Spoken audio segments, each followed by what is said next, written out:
दोस्तों क्वेश्चन में दिया गया है कि 36 किताबों का लागत मूल्य 30 किताबों के विक्रय मूल्य के बराबर है, तो प्रतिशत लाभ क्या होगा। दोस्तों इस सवाल को सॉल्व करते हैं, तो इसको ऐसे सॉल्व करते हैं। देखिए दिया गया है कि 36 किताबों का लागत मूल्य का मतलब होता है कॉस्ट प्राइस यानी कि सीपी बराबर है 30 किताबों के विक्रय मूल्य के, 30 किताबों के एसपी यानी कि सेलिंग प्राइस के। अब सीपी के नीचे एसपी लाइए या एसपी के नीचे सीपी लाइए, एक ही बात है। तो सीपी अपान एसपी बराबर 30 अपान 36। तो किसी वस्तु को 30 रुपये में ख़रीदा गया था, उसको 36 रुपये में बेचा गया, तो कितने रुपए का फ़ायदा हुआ? 6 रुपये का। और अगर इसको प्रतिशत में पूछा जाए तो इसकी कॉस्ट प्राइस क्या थी? हमेशा लागत मूल्य से ही भाग देते हैं, इंटू 100। तो 6 पंचे 30, 5 दूनी 10, तो इसको 20% का लाभ हुआ। ये आ गया। पहले ही देख लेते हैं कि कॉस्ट प्राइस दिया गया है, जिसमें जिसका गुणा करना होता है उसको उसी में करते हैं। जैसे 36 किताबों का लागत मूल्य दिया था इसमें, तो 36 किताबों का लागत मूल्य बराबर है कितने? 30 किताबों के विक्रय मूल्य के। तो 30 इंटू एसपी। अब एसपी के नीचे सीपी के नीचे एसपी लाया, तो ये इसके अपान में आ गया, तो 30 अपान 36। तो किसी को भी चीज़ को 30 रुपये में ख़रीदा गया है तो उसको 36 रुपये में बेचा गया है, तो कितने रुपए का फ़ायदा हुआ? 6 रुपये का।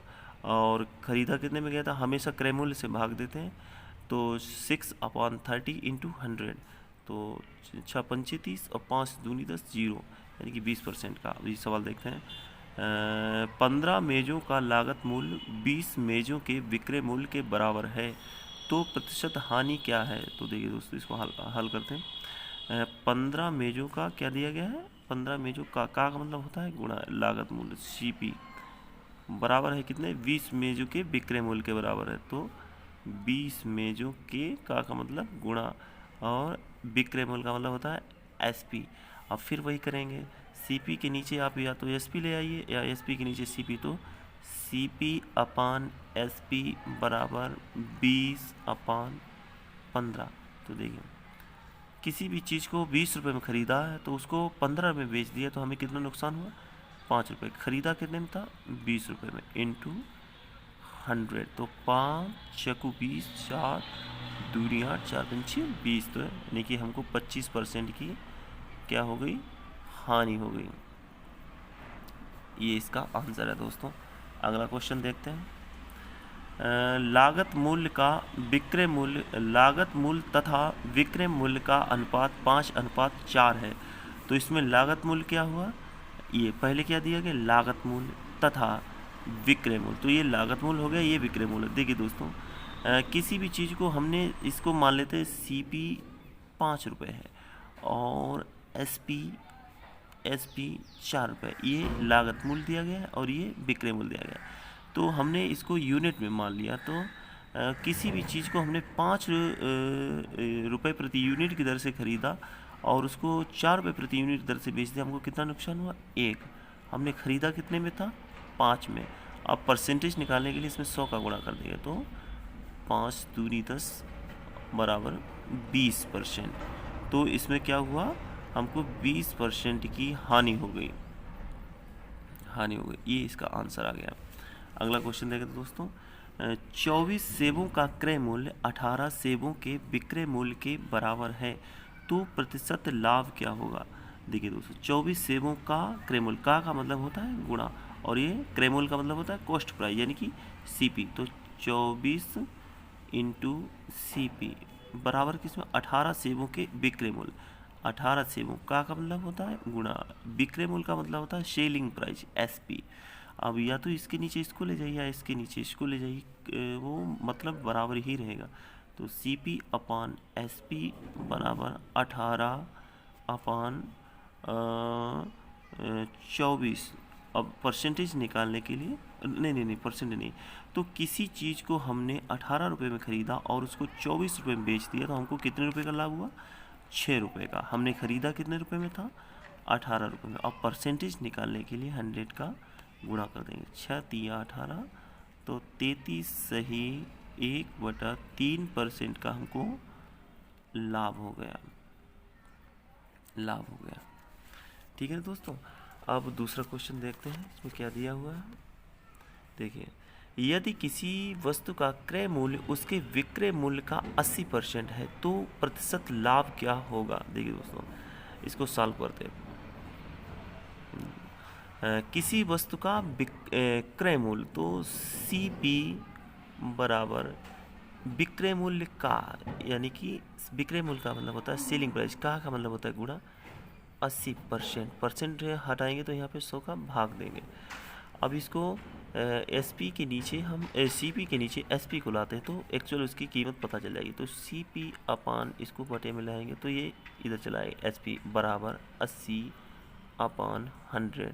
तो वैसे डायरेक्ट ही देख लीजिए, किसी भी चीज़ को हमने 80 रुपये में ख़रीदा और उसको 100 रुपये में बेच दिया, हमको वैसे कितना फ़ायदा हुआ, 20 रुपये में। अगर ये परसेंटेज निकाला जाए तो हमने कितने रुपये में ख़रीदा था, 80 रुपये में, और हमने परसेंटेज निकालने के लिए 100 का गुणा कर देंगे। तो 20 चकू 80, तो 4 दूनी 8, 4 पंचे 20, तो 25% का हमको लाभ हो गया। दोबारा समझ लीजिए, किसी वस्तु का क्रय मूल्य CP बराबर है उसके विक्रय मूल्य के 80% के। किसी वस्तु का क्रय मूल्य उसके विक्रय मूल्य का 80% है तो CP बराबर SP का 80%। तो CP के नीचे SP लाया तो इधर हो गया 80/100। तो किसी भी चीज़ जिसके सामने जो लिखा होता है वही उसकी एक्चुअल कीमत होती है। दोस्तों, जैसे CP के सामने 80 लिखा है तो हम मान लेते हैं कि वो वस्तु 80 रुपये में ख़रीदी गई थी, और SP के सामने 100 रुपये में लिखा है तो मैं मान सकता हूँ कि ये चीज़ 100 रुपये में बेची गई। तो कोई वस्तु हमने 80 रुपये की खरीदी और 100 रुपये की बेची, हमको कितना प्रॉफिट हुआ, 20 रुपये का, और ख़रीदी कितने में थी, 80 रुपये में, और परसेंटेज लाने के लिए 100 का गुणा कर देते। तो 20 चकू 80, 4 दूनी 8, 4 पंचे 20, तो ये हमें 25% का प्रॉफिट हो गया दोस्तों। अब दूसरा सवाल देखते हैं। सवाल दिया, एक वस्तु का लागत मूल्य तथा विक्रय मूल्य का अनुपात 20:21 है तो प्रतिशत लाभ ज्ञात करें। इसको सॉल्व करते हैं। ठीक है दोस्तों, किसी वस्तु का लागत मूल्य, यानी कि ये जो 20 दिया गया है ये CP है, जो CP दिया गया है वो 20 दिया गया, तथा मतलब ये था अनुपात विक्रय मूल्य, ये विक्रय मूल्य दिया गया है 21, SP बराबर 21। देखिए फिर समझ लीजिए, हो सकता है कन्फ्यूजन हो जाए थोड़ा आपको। एक वस्तु का लागत मूल्य तथा विक्रय मूल्य का अनुपात 20:21 है। ये हो गई लागत मूल्य तथा ये हो गया उसका विक्रय मूल्य। तो लागत मूल्य को कॉस्ट प्राइस कहते हैं और विक्रय मूल्य को सेलिंग प्राइस कहते हैं। तो किसी भी चीज़ को हमने 20 रुपये में ख़रीदा और उसको 21 रुपये में बेच दिया, हमको कितना फ़ायदा हुआ, 1 रुपये में, 1 रुपये का। तो हमने खरीदी कितने में थी वो चीज़, 20 रुपये की, और हम परसेंटेज लाने के लिए उसमें 100 का गुणा कर देते। तो 20 एकम 20 पंचे 100, तो हमको 5% का क्या हुआ, लाभ हो गया, 5% का लाभ। अगला क्वेश्चन देखते हैं दोस्तों। किसी टीवी की सूची कीमत 2300 रुपये है, उस पर बट्टा ये 25% दिया गया है, 25% तथा इधर देख लीजिए 25% तथा 10% है तो विक्रय मूल्य क्या होगा। इसको सॉल्व करते हैं। किसी टीवी का सूची कीमत जो है, यानी कि सूची कीमत का मतलब होता है मार्केट प्राइस, 2300 रुपये है। अच्छा, अब इसमें बट्टे जो है 2 बट्टे दिए गए, एक है 25%, दूसरा है 10%। देखिए दोस्तों, 100 में से जब हम 25% निकाल देंगे तो हमारा कितना बचेगा, 75%, यानी कि 2300 का 75% बचा। अब अगले बट्टे में इसका जो है 10% निकाल देंगे तो कितना बचेगा, 90% बचेगा। देखिए दोस्तों, फिर समझ लेते हैं इसको। कोई कीमत 2300 रुपये की थी तो उसमें 25% उसको लॉस लेस कर दिया गया, तो कितने बची, 75%।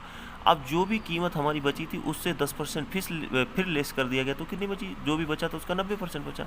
अब देखिए दोस्तों, ये 2 जीरो से ये 2 जीरो कैंसिल, और ये 1 जीरो से ये 1 जीरो कैंसिल। अब रुक जाइए, इसको 0 से 0 बना रहने दीजिए।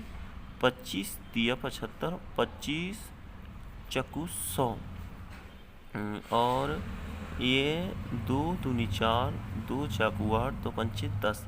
अब 23 में गुणे 30 में गुणे 45/2, यही हमारी जो है विक्रय मूल्य निकल के आएगा दोस्तों। इतना ही आप सॉल्व कर लेना, बिल्कुल ही सही इसको कैलकुलेशन किया हुआ है। अब इसको अगले वाला क्वेश्चन देखते हैं। यदि 5 रुपये प्रति खिलौने की दर से खिलौना खरीदकर 4.50 रुपये प्रति खिलौने की दर से बेचा गया है तो हानि क्या है? इसको सॉल्व करते हैं। इसकी कीमत जो है, कॉस्ट प्राइस है, वो है 5 रुपये। सीपी है 5 रुपये, और जो बेचा गया है इसको बेचा गया 4.50 रुपये प्रति खिलौने की दर से इसको बेचा गया है। तो इसमें हानि कितनी हुई? तो इसमें हानि हुई है दोस्तों 50 पैसे की। वैसे भी देख लीजिए आप, कोई चीज़ हम 5 रुपये की खरीद रहे हैं और 4.5 रुपये की बेच रहे हैं, तो हमें 50 पैसे की हानि हो रही है। और हमने वो चीज़ खरीदी कितने में थी? 5 रुपये में। और परसेंटेज लाने के लिए इसमें 100 का गुणा कर देंगे। ये दशमलव बढ़ाया, यहाँ पे 2 जीरो बढ़ाया, तो 2 जीरो से 0 कैंसिल, 5 ताहमन 50। तो हमें दोस्तों नुकसान हुआ इसमें, परसेंटेज हानि हुई इसमें 10% की प्रतिशत हानि हो गई। दोस्तों ये मैथ का हमारा पहला वीडियो है, अभी कंटिन्यू करने लगूंगा मैं इसको। और जो भी आपको इसमें कठिनाई आती है वो हमें कमेंट करके आप पूछ सकते हैं दोस्तों। मेरा एक छोटा सा प्रयास है, मैं ही चाहता हूँ कि अच्छे से अच्छा दिया जाए और बहुत ही सीधे और सीमित साधनों में। ठीक है दोस्तों, जय हिंद।